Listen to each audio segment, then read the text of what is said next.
And నా dialogue నువ్వు అనిస్తే నాకు ఇందాక నేషనల్ క్రష్ నా క్రష్ కూడా అందుకని నేను ఆ మాట నేను అనను, కానీ అనుకుంటాను అంతే, పైగా మాత్రం నేను అనను. సరే అమ్మా, ఫెంటాస్టిక్ అమ్మా నువ్వు. అండ్ ఇప్పటిగా తన ఫస్ట్ సినిమా హీరోయిన్గా వచ్చినప్పుడు ఆ సినిమాకి ఇలాగే నేను గెస్ట్గా వచ్చాను. ఆ రోజు నుంచి తనని అబ్జర్వ్ చేస్తుంటే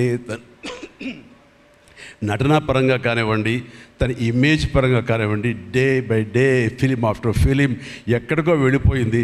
ఇది నేషనల్ క్రష్ కాదు, ఇంటర్నేషనల్ క్రష్ అయిపోయింది అమ్మాయి. అండ్ గాడ్ బ్లెస్ యూ అమ్మా, నువ్వు ఎంత బాగా పెర్ఫామ్ చేస్తావంటే నేను చూస్తుంటే నీ కళ్ళు తప్ప ఇంకేమైనా అట్రాక్ట్ చేసుకోవు, కళ్ళు ఒకలా చూస్తుంటావు నేను.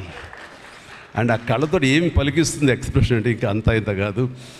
అండ్ ఈ సినిమాలో ఎంత నిడివి ఉంది, ఎంత లెంగ్త్ ఉంది క్యారెక్టర్ అనే దానికంటే ఎంత ఇంటెన్సిటీ ఉంది అంటే అందులో మాత్రం చూపించగలిగింది ప్రతిదీ. ముఖ్యంగా బిడ్డను హోల్డ్ చేసినప్పుడు ఆవిడ ఒక కన్న తల్లిలాగా, ఒక అమాయకంగా ఒక ప్రియుడిని మోసపోయినప్పుడు వాడి వల్ల ఎక్కేసేటప్పుడు నాకు చూడాలి అందులో సౌందర్య వచ్చేసి అప్పారావు వస్తాడు ఇంకా కోసం వెయిట్ చేస్తానంటే పిచ్చమొహం అన్నట్టు ఫీలింగ్ వచ్చింది. అంత అమాయకురాలాగా ఉంది. అది మళ్ళీ ఇందులో కనిపించింది నాకు, ఆ సౌందర్య కనిపించింది ఆ క్యారెక్టర్ చేయటంలో. You done fantastic job. ఆ తర్వాత సీరియస్నెస్గా పెంచుకుంటూ, ఆ తర్వాత దేవాకి సపోర్ట్గా ఉంటూ అండ్ దేవాన్ని ఓన్ చేసుకునే విధంలో మాత్రం నీ ట్రాన్స్ఫర్మేషన్ కానీ నీ characterization well designed and well performed. Fantastic అమ్మా, ఫెంటాస్టిక్.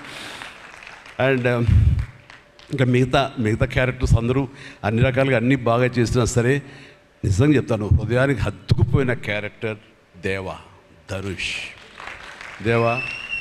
అంటే ఈ క్యారెక్టర్కి ధనుష్ తప్ప ఇంకెవరు లేరని, ఇంకెవరు చెయ్యలేరు. ష్యూర్ ఇంకొక హీరో లేడు.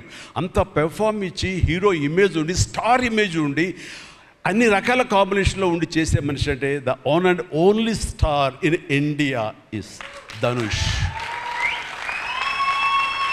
ధనుష్ని మైండ్లో పెట్టుకుని ఈ క్యారెక్టర్ డిజైన్ చేసావా శేఖర్? లేదు, నీ క్యారెక్టర్కి అతను అనుకోకుండా సరిపోయాడా అని అంటే నాకు లేదు. నువ్వు ధనుష్ని దృష్టిలో పెట్టుకుని ఈ క్యారెక్టర్ డిజైన్ చేసేవేమో అనుకో అనిపిస్తుంది నాకు. ఎందుకంటే ఈయన సపోజ్ నేను చేయలేని Shekhar, I very sorry sir, నా రొంబ బిజీ இருக்கேன், நான் பண்ண முடியாது అని சொன்னா என்ன பண்ணுவேని? ఎవరున్నారు చేయడానికి? నన్ను అడిగితే నా వల్ల కాదు, నాకు వద్దని బాబు ఈ కష్టాలు ఇవి నాకు ఇలా ఎవరు లేరు. అంత న్యాచురల్గా ఆ క్యారెక్టర్లో ఇమిడిపోయి ఆ క్యారెక్టర్ని అంత బాగా చూపించడం అనేది ధనుష్ తప్ప ఇంకెవరు లేరు.